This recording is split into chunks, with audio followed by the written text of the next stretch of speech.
So ಈಗ we have proved in the previous session that the linear congruence Ax congruent to B mod n has a solution if and only if D divides B, where D is the GCD of A and n. ಇಷ್ಟ ಅರ್ಥ ಆಗಿದೆ ಅಲ್ವಾ ಎಲ್ಲರಿಗೂ? Okay. ಈಗ what we'll do is we'll go for the next part. Next part proof ಸಾಕಷ್ಟು ಈಸಿನೇ ಇದೆ. So next part ಏನು ಕೊಟ್ಟಿದ್ದಾರೆ? If D divides B ಅಂತ ಶುರು ಮಾಡ್ತೀವಿ next part. So we will suppose that D divides B. So D divides B ಆದ್ರೆ ಏನಾಗಬೇಕು? ಈ ಕಡೆ ನಾವು ಅಸ್ಯೂಮ್ ಮಾಡಿರೋ ಪ್ರಕಾರ, ಈ ಕಡೆ ನಾವು ಪ್ರೂವ್ ಮಾಡಿರೋ ಪ್ರಕಾರ D divides B ಆದ್ರೆ ಏನಾಗಬೇಕು? The linear congruence. ಹೇಳಿ. The linear congruence Ax congruent to B mod n has a solution. ಅಲ್ವಾ? Yes sir. ಕರೆಕ್ಟ್ ಅಲ್ವಾ? Has a solution. ಅದರಲ್ಲೂ ಪರ್ಟಿಕ್ಯುಲರ್ಲಿ ಏನಾಗಿರುತ್ತೆ solution? That solution, which I take as x naught, which this is also going to be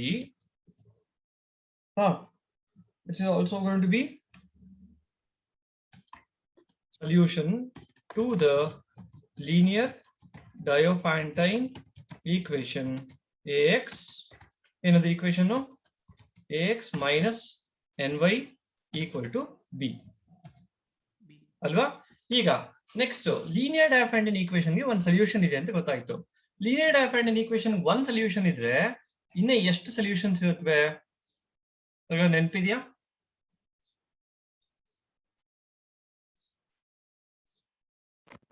Solution. ಹೇಳಿ.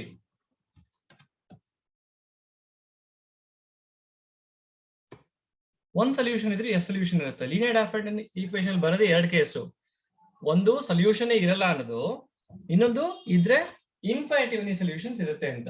So ಈಗ solution ಇರಲ್ಲ ಅನ್ನೋ case ಬರೋದೇ ಇಲ್ಲ, ಯಾಕಂದ್ರೆ ಒಂದ್ ಸೊಲ್ಯೂಷನ್ ಇದೆ. ಓಕೆನಾ? ಸೊ ಹಾಗಾಗಿ ಒಂದ್ ಸೊಲ್ಯೂಷನ್ ಇರಲ್ಲ ಅಂದ್ಮೇಲೆ ಇನ್ನೆಷ್ಟಿರುತ್ತೆ? ಇನ್ಫೈನಿಟಿ ಮೆನಿ ಸೊಲ್ಯೂಷನ್ ಇರಲೇಬೇಕು ಅಲ್ವಾ? ಅರ್ಥ ಆಯ್ತಾ ಇದು ಈ ಪಾಯಿಂಟ್ ಹೇಳಿದ್ದು? ಇಲ್ಲ ಸೊಲ್ಯೂಷನ್ ಇರಲ್ಲ, ಇಲ್ಲ ಅಂದ್ರೆ ಇನ್ಫೈನಿಟಿ ಮೆನಿ ಸೊಲ್ಯೂಷನ್ಸ್ ಇರುತ್ತವೆ. ಸೊ ಸೊಲ್ಯೂಷನ್ ಇರಲ್ಲ ಅನ್ನೋ ಚಾಯ್ಸ್ ಇಲ್ವೇ ಇಲ್ಲ, ಯಾಕಂದ್ರೆ ಒಂದಾದ್ರೂ ಸೊಲ್ಯೂಷನ್ ಇದ್ದೇ ಇದೆ. So automatically infinity many solutions ಇದ್ದೇ ಇರುತ್ತವೆ. ಅಂಡ್ ಆ ಸೊಲ್ಯೂಷನ್ಸ್ ಹೇಗಿರುತ್ತವೆ ನಿಮ್ಗೆ ನೆನಪಿದ್ರೆ, ದೇ ಆರ್ ಗಿವನ್ ಬೈ, ನೆನಪಿದ್ಯಾ? Ax plus by ಕೂಡ c ಗೆ ಸೊಲ್ಯೂಷನ್ ಹೆಂಗಿರುತ್ತೆ ಅಂತ ಎಕ್ಸ್ಪ್ರೆಷನ್. ಒಂದ್ ಸೊಲ್ಯೂಷನ್ ಗೊತ್ತಿದ್ರೆ ಮಿಕ್ಕೆಲ್ಲ ಸೊಲ್ಯೂಷನ್ಸ್ ಹೆಂಗ್ ಬರಿತೀವಿ? x equals x naught plus b by d into. Very good. x naught plus b by d into t ಅಂತ ಬರಿತೀವಿ. ಬಟ್ ಇಲ್ಲಿ b ಜಾಗದಲ್ಲಿ b ಇಲ್ಲ, ಇಲ್ಲಿ n ಇದೆ ಅಲ್ವಾ? ಸೊ ನಾ ಹಾಗಾಗಿ ಏನಂತ ಬರಿತೀನಿ? x naught plus n by d into t ಅಂತ ಬರಿತೀನಿ. ಅರ್ಥ ಆಯ್ತಾ ಎಲ್ರಿಗೂ? ಇನ್ಫ್ಯಾಕ್ಟ್ ಈ ಕ್ಯೂಗೂ ಅದೇ ತರ ಬರಿತೀವಿ, ಅಂದ್ರೆ y ಅಂತ. ಬಟ್ ನಮ್ಗೆ ಅದು ಬೇಕಿಲ್ಲ, ನಮ್ಗೆ ಬರೀ x ಬಗ್ಗೆ ಕಾನ್ಸಂಟ್ರೇಷನ್ ಇರೋದ್ರಿಂದ I will only write these solutions. x equal to x naught plus n by d into t, where t is any integer as such. Okay, so ಇಷ್ಟು ಇನ್ಫೈನಿಟಿ ಮೆನಿ ಸೊಲ್ಯೂಷನ್ಸ್ ಇರುತ್ತವೆ. ನಾವು ಪ್ರೂವ್ ಮಾಡ್ಬೇಕಾದ್ರೇನು? ಈ ಇಷ್ಟು ಇನ್ಫೈನಿಟಿ many solutions ಅಲ್ಲಿ ಒಟ್ಟು d number of mutually incongruent solutions ಇರುತ್ತೆ ಅಂತ prove ಮಾಡಬೇಕು, ಮಾಡ್ಯುಲೋ n. ಸೊ ನಾ ಏನ್ ಮಾಡ್ತೀನಿ, ಇದರಲ್ಲಿ ನನ್ನ ಬುದ್ಧಿವಂತಿಕೆಯಿಂದ I will start choosing D values for T. ಬುದ್ಧಿವಂತಿಕೆಯಿಂದ ಏನ್ ಚೂಸ್ ಮಾಡ್ತೀನಿ ನೋಡಿ, choosing D equals 0, 1, 2 etc. d minus 1 we have ಈಗ t, ಸಾರಿ d ಅಲ್ಲ ಇದು, t ಇದು. ಸೊ t ಗೆ ನಾನು ಒಂದೇ ವ್ಯಾಲ್ಯೂ ಕೊಡ್ತಾ ಹೋಗ್ತೀನಿ. ಎಷ್ಟು ವ್ಯಾಲ್ಯೂಸ್ ಕೊಡ್ತೀನಿ? 0 ಇಂದ d minus 1 ತನಕ ವ್ಯಾಲ್ಯೂಸ್ ಕೊಡ್ತಾ ಹೋಗ್ತೀನಿ. ಕೊಟ್ರೆ ಏನಾಗುತ್ತೆ? x ವ್ಯಾಲ್ಯೂಸ್ ಏನಾಗ್ತಾ ಹೋಗುತ್ತೆ? ಯಾವ್ದು ಹೇಳ್ತೀರಾ?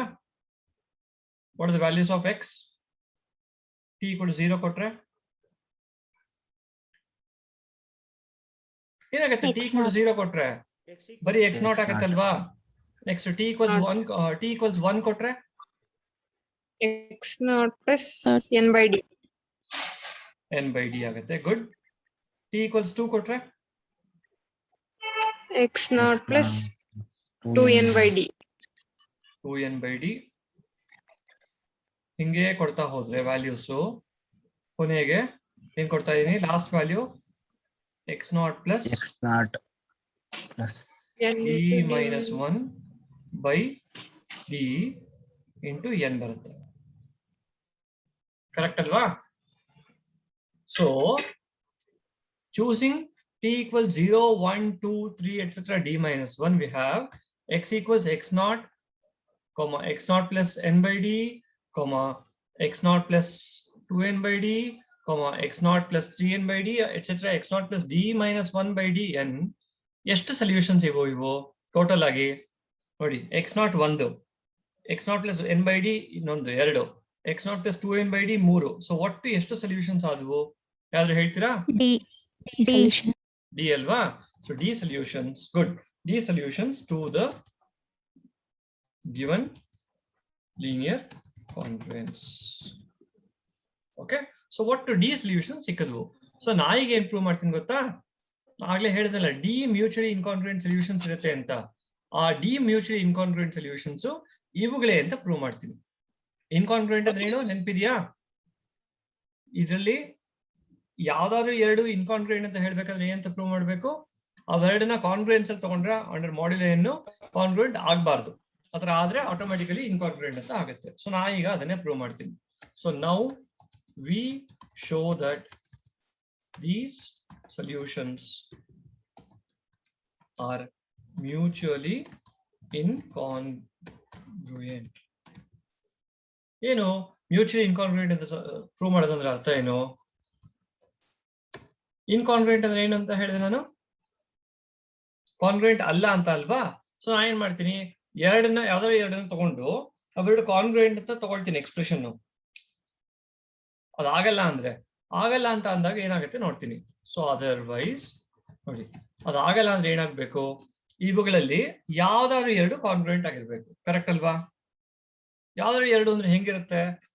ಒಂದು ನೋಡಿ, ಎಲ್ಲಾದ್ರು ಯಾವ ತರ ಇವೆ ಇಲ್ಲಿ, x naught plus n by d into some number ಇವೆ. ಸೊ ನಾ ಏನ್ ತಗೊಳ್ತೀನಿ ಗೊತ್ತಾ, x naught plus n by d into I ಅಂತ ತಗೊಳ್ತೀನಿ ಒಂದನ್ನ. ಇನ್ನೊಂದನ್ನ x naught plus n by d into j ಅಂತ ತಗೊಳ್ತೀನಿ. ಅಲ್ಲಿ ಇವೆರಡು ಏನಾಗಿರ್ಬೇಕು, ಕಾಂಗ್ರುಯೆಂಟ್ ಆಗಿದ್ರೆ ಏನಾಗುತ್ತೆ ಅಂತ ನಾನು test ಮಾಡ್ಬೇಕಲ್ವಾ? So I'll suppose that this is congruent to this under modulo n ಅಂತ ತಗೊಳ್ತೀನಿ. ಓಕೆ, ತಗೊಂಡ್ರೆ ಯಾವ್ದು ಹೇಳ್ತೀರಾ ಇದನ್ನ ಏನಂತ ಸಿಂಪ್ಲಿಫೈ ಮಾಡ್ಬೋದು ಅಂತ? ಈ x naught ಕ್ಯಾನ್ಸಲ್ ಮಾಡ್ಬೋದಾ? ಬಿಟ್ ಬರಿಬೋದಾ? Can I say this n by d I congruent to n by d j mod n ಹೇಳ್ಬೋದಾ? Yes or no? ಏನ್ ಮಾಡಿದೀನಿ ಹೇಳಿ ನಾನು? ಈ x naught ನ ಬಿಟ್ ಬರಿತಿದ್ದೀನಿ, ಸಬ್ಟ್ರಾಕ್ಟ್ ಮಾಡ್ಬೋದು ತಾನೆ? ಆ ತರ a plus c congruent to b plus c mod n ಇದ್ರೆ b plus c mod n ಅಂತ ಇದ್ರೆ can I say that a is congruent to b mod n? ಹೇಳ್ಬೋದಾ? ಎಕ್ಸಾಕ್ಟ್ಲಿ ನಾನು ಇಲ್ಲಿ ಮಾಡ್ತಿದ್ದೀನಿ. ಸೊ x naught ಬಿಟ್ಟು ಇದನ್ನ ಬರೀಬಹುದು. ಈಗ ನೆಕ್ಸ್ಟ್ ಸ್ಟೆಪ್ ಅಲ್ಲಿ ನೋಡಿ, ಎರಡಲ್ಲೂ n by d ಇದ್ದಾಗ ನಮ್ಮ ಹಳೆಯ ಒಂದು ಪ್ರಾಪರ್ಟಿ ಪ್ರಕಾರ ಏನಂತ ಬರೀಬಹುದು ಗೊತ್ತಾ ಇದನ್ನ? This can be return as I, ಅಂದ್ರೆ ಬೇಸಿಕಲಿ ಎರಡು ಕಡೆ n by d ಇಂದ ಡಿವೈಡ್ ಮಾಡ್ತೀವಿ, I ಕಾಂಗ್ರುಯೆಂಟ್ ಟು j ಬರುತ್ತೆ. ಬಟ್ ಆ ತರ ಡಿವೈಡ್ ಮಾಡಿದಾಗ ಈ ಎಕ್ಸ್ಪ್ರೆಷನ್ ಏನಾಗುತ್ತೆ, n divided by n by j ಅಂತ ಆಗುತ್ತೆ ಅಂತ ಹೇಳ್ತೀವಿ ನಾವು. ಓಕೆ, ಇದು ಒಂದು ಹಳೆ ಪ್ರಾಪರ್ಟಿ ಕಾಂಗ್ರುಯೆನ್ಸ್. ಒಂದ್ ಕಡೆ ರೆಫರ್ ಮಾಡಿದೀವಿ, ಡಿಸ್ಕಸ್ ಮಾಡಿದೀವಿ, ಒಂದ್ಸಲ ನೋಟ್ಸ್ ರೆಫರ್ ಮಾಡಿ ಗೊತ್ತಾಗುತ್ತೆ ಇದು. ಸೊ I ಕಾಂಗ್ರುಯೆಂಟ್ ಸರ್ ಅದು n divided by n by d ಅಲ್ವಾ? n by d ಅದು j ಅಲ್ಲ, ಸಾರಿ n by d ಆಗ್ಬೇಕಮ್ಮ, you are right. So n divided by n by d ಆಗ್ಬೇಕಾಗತ್ತೆ. ಇದು ಯಾಕೆ ಅಂದ್ರೆ this is because the GCD of n by d comma n is going to be n by d itself. ಇದಕ್ಕೋಸ್ಕರ ಈ property work ಆಗುತ್ತೆ. ನೀವು ನಿಧಾನಕ್ಕೆ ನೋಡಿ, ಒಂದು ಹಿಂದಿನ 2ನೇ ಪ್ರಾಪರ್ಟಿನೋ 3ನೇ ಪ್ರಾಪರ್ಟಿನೋ ಇದನ್ನ ನಾವು ನೋಡಿದೀವಿ. ಬೇಸಿಕಲಿ ಆಡ್ ಮಾಡೋದು, ಸಬ್ಟ್ರಾಕ್ಟ್ ಮಾಡೋದು ಎಲ್ಲ ಮಾಡ್ಬೋದು, ಬಟ್ ಡಿವೈಡ್ ಮಾಡ್ಬೇಕಾದ್ರೆ ಈ ಕಂಡೀಷನ್ ತಗೋಬೇಕಾಗತ್ತೆ. ಇಲ್ಲಿ n by d ಬರ್ಕೋಬೇಕು. ಈ n by d ಏನಂದ್ರೆ this basically the GCD of this and this. ಈಗ ಇದನ್ನ ಸಿಂಪ್ಲಿಫೈ ಮಾಡಿದ್ರೆ ಏನಾಗುತ್ತೆ? I congruent to j, ಹೇಳಿ ಏನಾಗುತ್ತೆ ಸಿಂಪ್ಲಿಫೈ ಮಾಡಿದ್ರೆ? mod d ಆಗುತ್ತೆ. ಗುಡ್, mod d ಆಗುತ್ತೆ. And I congruent to j mod d ಅಂದ್ರೆ ಇದರ ಅರ್ಥ ಏನು? d divides I minus j ಅಲ್ವಾ? ಓಕೆ, ಈಗ d divides I minus j ಅಂದ್ರೆ ದಿಸ್ ಇಸ್ ನಾಟ್ ಪಾಸಿಬಲ್ ಅಂತ ಹೇಳ್ತೀನಿ. ಯಾಕೆ ಗೊತ್ತಾ? ಈ I ಮತ್ತೆ j ಬರ್ಕೊಂಡಲ್ಲ ನಾನು, ಈ I ಮತ್ತೆ j ವ್ಯಾಲ್ಯೂಸ್ ಎಲ್ಲಿರುತ್ತವೆ? ನೀವು ನೆನಪಿರೋ ಹಾಗೆ ಈ I ಮತ್ತೆ j ಏನ್ ಗೊತ್ತಾ? ಈ ಲಿಸ್ಟ್ ಅಲ್ಲಿ one of the coefficients. So ಹಾಗಾಗಿ ಅವುಗಳ ವ್ಯಾಲ್ಯೂ 0 ಇಂದ ಶುರುವಾಗತ್ತೆ, d-1 ಗೆ ಎಂಡ್ ಆಗತ್ತೆ. ಸರಿನಾ? ಈಗ I ಮತ್ತೆ j d-1 ಮತ್ತೆ 0 ಮಧ್ಯೆ ಇರುವಾಗ d divides I minus j ಆಗಕ್ಕೆ ಸಾಧ್ಯ ಇದೆಯಾ? No sir. ಏನದು I ಮತ್ತೆ j ಗಿಂತ ದೊಡ್ಡ ನಂಬರ್ ತಾನೆ. ಸೊ ದೊಡ್ಡ ನಂಬರ್ ಚಿಕ್ಕ ನಂಬರ್ನ ಯಾವಾಗ ಡಿವೈಡ್ ಮಾಡಕ್ ಸಾಧ್ಯ? only when this I minus j is 0. But I minus j 0 ಆಗ್ಬಿಟ್ರೆ ಏನಾಗ್ಬಿಡುತ್ತೆ? I equal to j ಆಗ್ಬಿಡುತ್ತೆ. ಅದಾಗಕ್ ಸಾಧ್ಯ ಇಲ್ಲ, ಹಾಗಾಗಿ ಇದು ಸಾಧ್ಯ ಇಲ್ಲ. ಇದು ಸಾಧ್ಯ ಇಲ್ಲ ಅಂದ್ರೆ ಅರ್ಥ ಏನು? ನಾವು ಅದರ್ವೈಸ್ ಅಂತ ತಗೊಂಡಿರೋದೇ ತಪ್ಪಾಗುತ್ತೆ ಅಂತ ಅರ್ಥ ಬರುತ್ತೆ. ಸೊ ಈ ತರ ಆಗಲ್ಲ ಅಂದ್ಮೇಲೆ ಏನಾಯ್ತು? therefore ಏನಾಗ್ಬೇಕು? ಅದರ್ವೈಸ್ ಅನ್ನೋ ಪಾಸಿಬಿಲಿಟಿನೇ ಇಲ್ಲ ಅಂದ್ರೆ thus ಏನು, these solutions are mutually incongruent. So ಎಲ್ಲಾ ಸೊಲ್ಯೂಷನ್ಗಳು ಮ್ಯೂಚುವಲಿ ಇನ್ಕಾನ್ಗ್ರುಯೆಂಟ್ ಆಗಿರುತ್ತವೆ. ಅಂಡ್ ಮ್ಯೂಚುವಲಿ ಇನ್ಕಾನ್ಗ್ರುಯೆಂಟ್ ಆಗಿರೋದ್ರಿಂದ ನಮ್ಮ ಪ್ರೂಫ್ ಕಂಪ್ಲೀಟ್ ಆಗುತ್ತೆ. ಈ ತರ ನಾವು ಪ್ರೂವ್ ಮಾಡಬೇಕಾಗಿದ್ದು all the solutions are mutually incongruent. In fact mutually incongruent modulo n ಅಂತ ಹೇಳಬೇಕು. ಅದನ್ನ ಸ್ಪೆಸಿಫಿಕಲಿ ಹೇಳಿದ್ರೆ ಕಂಪ್ಲೀಟ್ ಆಗುತ್ತೆ. Mutually incongruent modulo n.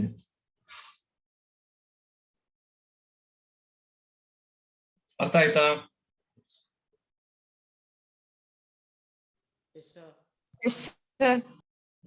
ಇಲ್ಲಿಗೆ ಈ ಪ್ರೂಫ್ ಕಂಪ್ಲೀಟ್ ಆಗುತ್ತೆ. ಇದೆಲ್ಲರಿಗೂ ಗೊತ್ತಾಯ್ತಾ ಪ್ರೂಫು? ನೋ? ಓಕೆ, ಗೊತ್ತಾಗಿದೆ ಅಂದ್ರೆ ಈಗ ಸ್ವಲ್ಪ ಥಿಯರಮ್ ನೋಡಿ ಮಾಡಿ ಸ್ವಲ್ಪ ಸುಸ್ತಾಗಿರ್ಬೋದು ನೀವುಗಳು. ಹಾಗಾಗಿ ಈಗ ಪ್ರಾಬ್ಲಮ್ಸ್ ಹೋಗೋಣ. ಪ್ರಾಬ್ಲಮ್ ಸಾಲ್ವಿಂಗ್ ನಿಮ್ಗೆ ಸಿಕ್ಕಾಪಟ್ಟೆ ಈಸಿ ಆಗ್ಬೇಕು, ಪ್ರೊವೈಡೆಡ್ ನಿಮ್ಗೆ ಲೀನಿಯರ್ ಡೈಫಂಟೈನ್ ಈಕ್ವೇಶನ್ ನ ಸಾಲ್ವ್ ಮಾಡಕ್ ಬರುತ್ತೆ ಅನ್ನೋದಾದ್ರೆ ಪ್ರಾಬ್ಲಮ್ ಸಾಲ್ವಿಂಗ್ ತುಂಬಾ ಈಸಿ ಆಗ್ಬೇಕು. ಸೊ ಈಗ ಪ್ರಾಬ್ಲಮ್ಸ್ ಹೋಗೋಣ ಕ್ವಿಕ್ ಆಗಿ. ಇವತ್ತಿನ ಡಿಸ್ಕಷನ್ ಅಲ್ಲೇ ಪ್ರಾಬ್ಲಮ್ಸ್ ಸಾಲ್ವ್ ಮಾಡೋಣ. ಸೊ ಕ್ವೆಶ್ಚನ್ ಏನಿರುತ್ತೆ? ಕ್ವೆಶ್ಚನ್ ಲೀನಿಯರ್ ಕಾಂಗ್ರುಯೆನ್ಸಿಗೆ ಸಂಬಂಧಪಟ್ಟಂತೆ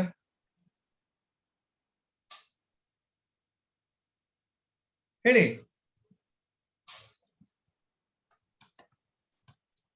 ಇನ್ನೇನಾದ್ರು ಇರಕ್ ಸಾಧ್ಯನಾ? ಲೀನಿಯರ್ ಕಾಂಗ್ರುಯೆಂಟ್ ಸೊಲ್ಯೂಷನ್ ಇದೆಯಾ ಇಲ್ವಾ? ಇದ್ರೆ ಏನೇನ್ ಸೊಲ್ಯೂಷನ್ ಅಂತ ಕಂಡುಹಿಡಿಯೋದಿರುತ್ತೆ ಅಲ್ವಾ?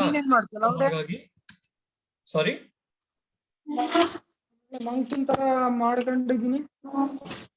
Solve the linear congruence and ಇದು ಕೊಟ್ಬಿಟ್ಟು ಯಾವ್ದಾದ್ರು ಒಂದು ಲೀನಿಯರ್ ಕಾಂಗ್ರುಯೆನ್ಸ್ ಕೊಡ್ಬೇಕು ಅವರು. Solve the linear congruence say 3x congruent to 1 ಅಥವಾ 2 mod 5. ಈ ತರ ಒಂದು ಕ್ವೆಶ್ಚನ್ ಕೊಡ್ಬೋದು. ಸೊ ಇದರ ಸೊಲ್ಯೂಷನ್ ಹೇಗಿರುತ್ತೆ ನೋಡ್ಕೊಡಿ. ಇಷ್ಟು ತನಕ ನಾವು ಥಿಯರಮ್ ಏನ್ ಹೇಳಿದೆವೋ ಈ ಥಿಯರಮ್ ಅಲ್ಲಿ ಪ್ರೂಫ್ ಹೆಂಗ್ ಮಾಡಿದ್ವು ಅದ್ರ ಬೇಸಿಸ್ ಮೇಲೆ ಆಕ್ಚುಲಿ ಈ ಪ್ರಾಬ್ಲಮ್ ಸಾಲ್ವಿಂಗ್ ಇರುತ್ತೆ. ಬಟ್ ಅದರ್ವೈಸ್ ಕೂಡ ನೀವು ತುಂಬಾ ಈಸಿಯಾಗಿ ಬೇಸಿಕ್ಸ್ ಸ್ಟ್ರಾಂಗ್ ಆಗಿದ್ರೆ ಪ್ರೂಫ್ ಬರೀಬಹುದು. ನೋಡ್ಕೊಳ್ಳಿ ಈಗ ಸೊಲ್ಯೂಷನ್ ಹೇಗೆ ಲೀನಿಯರ್ ಕಾಂಗ್ರುಯೆನ್ಸ್ ನ ಸಾಲ್ವ್ ಮಾಡೋದು. ಈಗ first of all 3x congruent to 2 mod 5 ಆಗ್ಬೇಕಂತಿದ್ರೆ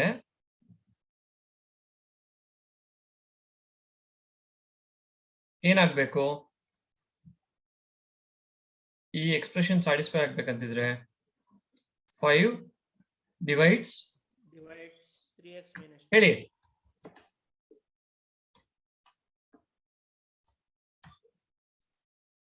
5 divides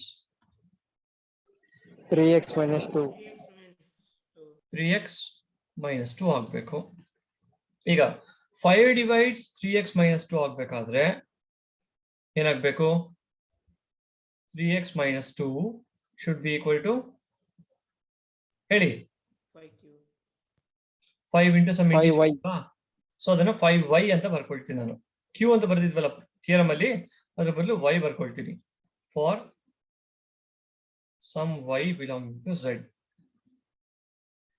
okay, ಈಗ 3x minus 2 equals 5y ನಾನೇನಂತ rewrite ಮಾಡ್ಬೋದು?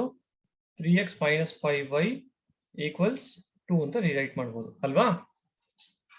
ಸರಿನಾ? ಇಲ್ಲಿ ತನಕ ಅರ್ಥ ಆಯ್ತಾ ಎಲ್ರಿಗೂ ಬರ್ದಿರೋದು? sir. ಈಗ ಇಷ್ಟ ತನಕ ನಾವ್ ಏನ್ ಡಿಸ್ಕಸ್ ಮಾಡಿದ್ವಿ ಎಲ್ಲ ಮರ್ತು ಇದೊಂದನ್ನ ಬಿಡಿಯಾಗಿ ನೋಡಿ. 3x minus 5y equals 2 ಇದು ಯಾವ ತರ ಕಾಣಿಸ್ತಿದೆ ನಿಮ್ಗೆ? linear diaphanty. ax plus x plus by. by is ax plus by equals c formal ಇದೆಯಾ? ಈಗ ಕಣ್ಣು ಮುಚ್ಕೊಂಡು ಇದನ್ನ ಸಾಲ್ವ್ ಮಾಡಕ್ ಹೋಗಿ. ಹೇಗ್ ಸಾಲ್ವ್ ಮಾಡ್ತೀರಾ? ಲೀನಿಯರ್ ಡೈಫರೆಂಟ್ ಈಕ್ವೇಶನ್ ತಾನೆ? Yes, sir. ಸೊ ಇದನ್ನ ಸಾಲ್ವ್ ಮಾಡಿ. ಹೇಗ್ Yes, ಸಾಲ್ವ್ sir. ಮಾಡ್ತೀರಾ? a equals 3, b equals minus 5, c equals 2. ಈಗ ನೆನಪಿದ್ಯಾ ಲೀನಿಯರ್ ಡೈಫರೆಂಟ್ ಈಕ್ವೇಶನ್ ಸಾಲ್ವ್ ಮಾಡೋದು ಹೇಗೆ ಅಂತ?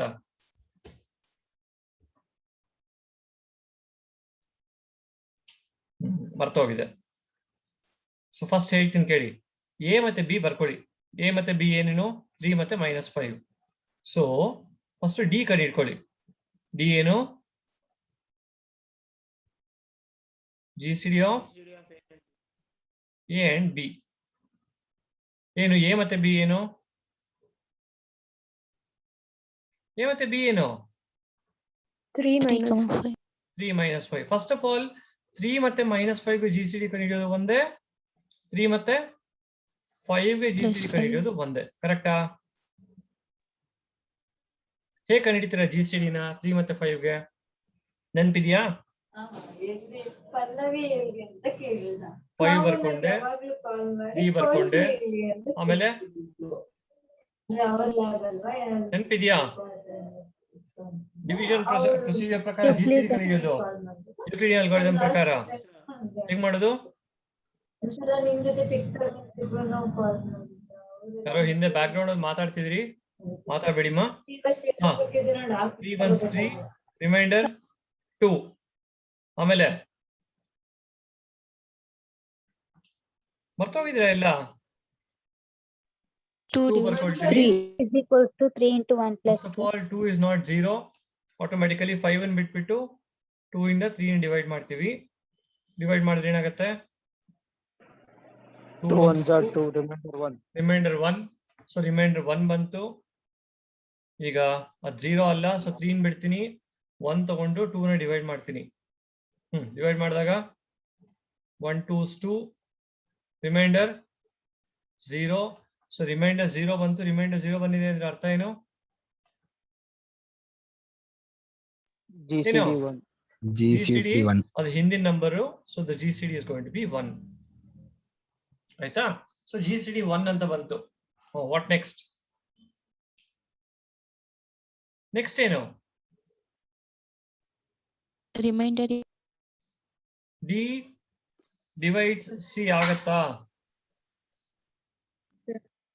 D ಏನು? 1. C ಏನು? 2. D ಡಿವೈಡ್ C ಆಗತ್ತಾ? Yes, sir. ಆಗತ್ತೆ ಅಂದ್ರೆ ಏನ್ ಮಾಡ್ಬೇಕು? therefore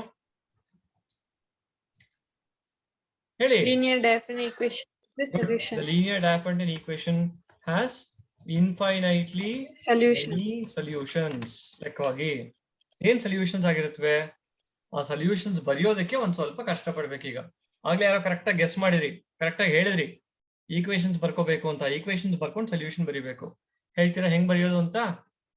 ಫಸ್ಟ್ ಆಫ್ ಆಲ್ 5 ಅನ್ನು ತಗೊಂಡು 3 ಇಂದ ಡಿವೈಡ್ ಮಾಡಿದ್ರೆ 2 ಬಂದ್ರೆ ಅದನ್ನ ಹೆಂಗ್ ಬರೆಯೋದು ಈಕ್ವೇಶನ್ ಪ್ರಕಾರ? 5 2 is equal equals 5 minus 3 into Very good. 5 equals 3 into 1 plus 2. Plus 2. That implies 2 equals 5 5 minus 3. minus 3. ನೆನಪಿದೆಯಾ ಇವೆಲ್ಲ? Yes, sir. yes sir. Next 3 equals 2 into 1 plus 1. Correct? That implies 1 equals 3 minus 2. ಆಮೇಲೆ next ಏನು? 2 equals 1 into 2 plus 0. ಇದು ಬೇಕಾ ಬರಿಬೇಕಾ? Rewrite ಮಾಡ್ಬೇಕಾ? No, sir. No sir. ಇಲ್ಲ, ಯಾಕಂದ್ರೆ reminder 0 ಬಂದಿದೆ. ಓಕೆನಾ? ಸೊ ಹಾಗಾಗಿ ರಿರೈಟ್ ಮಾಡೋ ಅಗತ್ಯ ಇಲ್ಲ. ಹಾಗಾಗಿ 1 ಬಂತು. ಈಗ ಬ್ಯಾಕ್ ಟ್ರ್ಯಾಕ್ ಮಾಡಬೇಕು. ಬ್ಯಾಕ್ ಟ್ರ್ಯಾಕ್ ಮಾಡೋದನ್ನ ಏನ್ ಮಾಡಬೇಕು ಹೇಳಿ? 2 ಗೆ sub ಸೊ ಬ್ಯಾಕ್ ಸಬ್ಸ್ಟಿಟ್ಯೂಟ್ ಮಾಡ್ತಾ ಹೋಗ್ಬೇಕು. therefore 1 equals ಫಸ್ಟ್ ಏನು 3 minus 2. ಆಮೇಲೆ 3 minus of 5 minus 3. 5 minus that is equal to ಏನಾಗುತ್ತೆ ಇದು? 3 into 2 3 into 2 plus minus 5 into 1. ಕರೆಕ್ಟಾ? Yes, sir. ಸರಿನಾ? Yes, sir. So Yes, sir. therefore now 1 is equal to 3 into 2 minus 5 into 1. ಇದನ್ನ ನಾನು ಯಾವ್ದ್ರ ಜೊತೆ ಕಂಪೇರ್ ಮಾಡಬೇಕು? ಕೊಟ್ಟಿರುವಂತ ಡೈಫ್ಯಾಂಟನ್ ಈಕ್ವೇಶನ್, ಕೊಟ್ಟಿರೋದಲ್ಲ ಆಕ್ಚುಲಿ, ನಾವು ಬರ್ದಿರೋಂಥ ಡೈಫ್ಯಾಂಟನ್ ಈಕ್ವೇಶನ್ ಜೊತೆ ಕಂಪೇರ್ ಮಾಡ್ಬೇಕು. ಏನದು? 3x minus 5y equals 2 ಅಲ್ವಾ? ಸೊ ಅದ್ರ ಜೊತೆ ಕಂಪೇರ್ ಮಾಡಬೇಕು. 2 equal to 3x minus 5y. So ಈಗೇನ್ ಮಾಡ್ಬೇಕು ಹೇಳಿ? multiply with 2. Very good. Multiply this equation by 2. 2 ಇಂದ ಮಲ್ಟಿಪ್ಲೈ ಮಾಡಿದ್ರೆ ಏನ್ ಸಿಗುತ್ತೆ? 3 into 4 minus 5 into 2 ಸಿಗುತ್ತೆ. ಕರೆಕ್ಟಾ? ಏನೋ? Yes sir. therefore x naught equals ಏನೋ? 4. 4 ಅಲ್ವಾ? x naught equals 4 ತಾನೆ? Yes, sir. Yes. ಲೆಕ್ಕವಾಗಿ x naught equals Yes, 4. sir. ಹಾ ಹೇಳ್ತೀರಮ್ಮ ವರಲಕ್ಷ್ಮಿ, ಇನ್ನೊಂದ್ಸ ಎಕ್ಸ್ಪ್ಲೈನ್ ಮಾಡ್ತೇನೆ. So x naught equals 4. Actually ಇದ್ರ ಜೊತೆಗೆ y naught ಅನ್ನು ಬರಿತೀವಿ ನಾವು. ನೆನಪಿದ್ಯಾ? ಲೀನಿಯರ್ ಡೈಫ್ಯಾಂಟನ್ ಈಕ್ವೇಶನ್ ಗೆ y naught equals ಏನು? 2 ಅಂತ ಬರಿತೀವಿ. Minus ಬಟ್ ನಮ್ಗೆ ಇಲ್ಲಿ ನಾವು ಮಾಡ್ತಿರೋದು ಲೀನಿಯರ್ ಡೈಫ್ಯಾಂಟನ್ ಈಕ್ವೇಶನ್ ಸೊಲ್ಯೂಷನ್ ಅಲ್ಲ. ನಾವು ಮಾಡಕ್ ಹೊರಟಿರೋದು linear congruent solution. So linear congruent solution ಅಲ್ಲಿ ಬರೀ x naught ವ್ಯಾಲ್ಯೂ ಬಂದ್ರೆ ಸಾಕು. ಸೊ x naught 2 ಅಂತ ಬಂದಿದ ತಕ್ಷಣನೇ ನಮ್ ಕೆಲಸ ಮುಗೀತು. ಮುಂದಕ್ಕೆ ಹೋಗ್ತೀವಿ ನಾವು. ಅರ್ಥ ಆಯ್ತಾ? ಮುಂದಕ್ಕೆ ಹೋಗೋದಂದ್ರೆ ಏನ್ ಮಾಡ್ಬೇಕು? ನೆಕ್ಸ್ಟ್ ಮಿಕ್ಕೆಲ್ಲ ಸೊಲ್ಯೂಷನ್ಸ್ ಹೇಳ್ಬೇಕು. ಹೇಳ್ತೀರಾ ಯಾರಾದ್ರೂ ಮಿಕ್ಕೆಲ್ಲ ಸೊಲ್ಯೂಷನ್ಸ್ ಏನು ಅಂತ? x equals x naught plus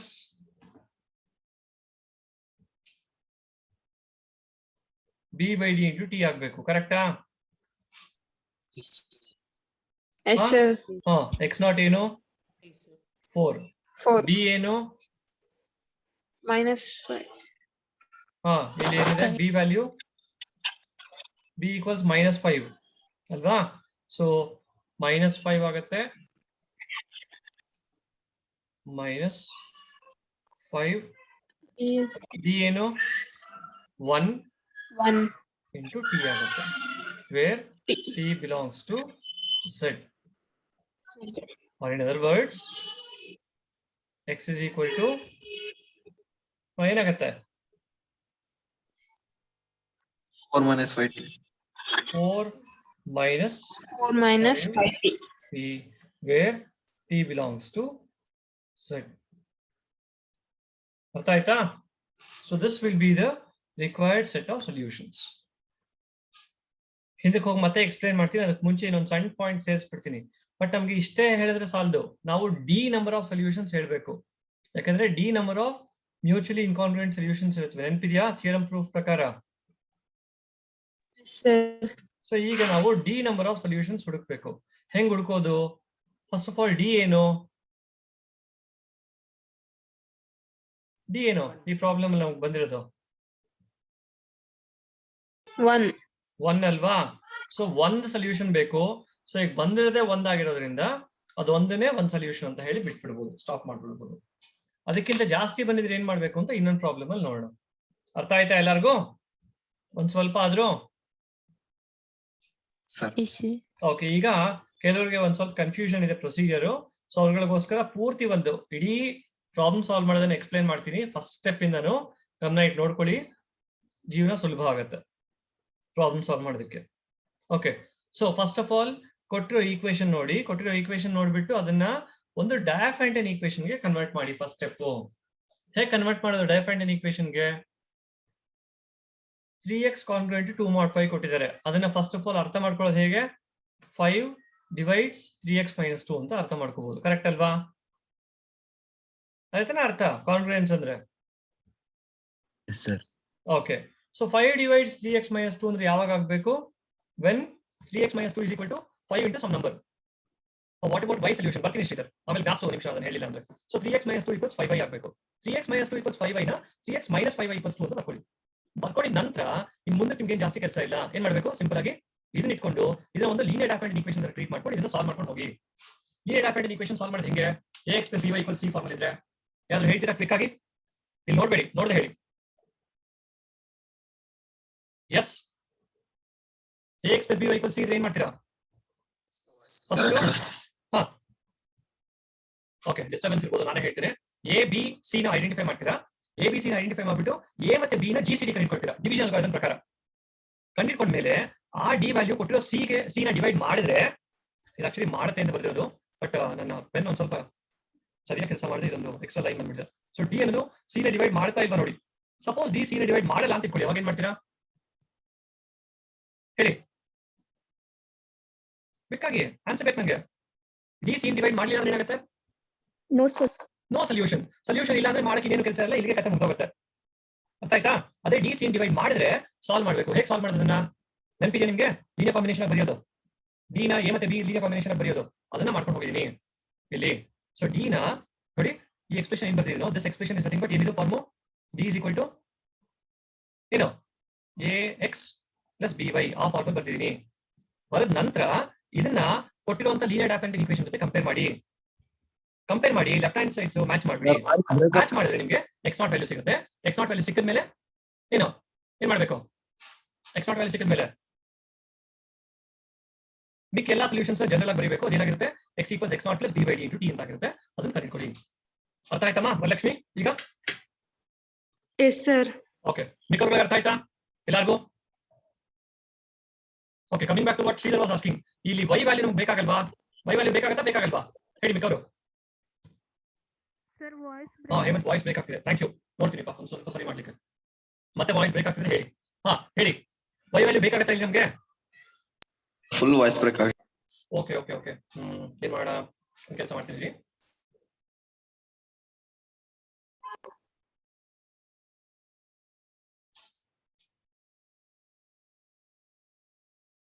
okay, ಒಂದು ಕೆಲಸ ಮಾಡ್ತೀನಿ, ಇಲ್ಲಿಗೆ ರೆಕಾರ್ಡಿಂಗ್ ಸ್ಟಾಪ್ ಮಾಡ್ತೀನಿ, ಕ್ಲಾಸ್ ಕಂಟಿನ್ಯೂ ಮಾಡ್ತೀನಿ. Just wait.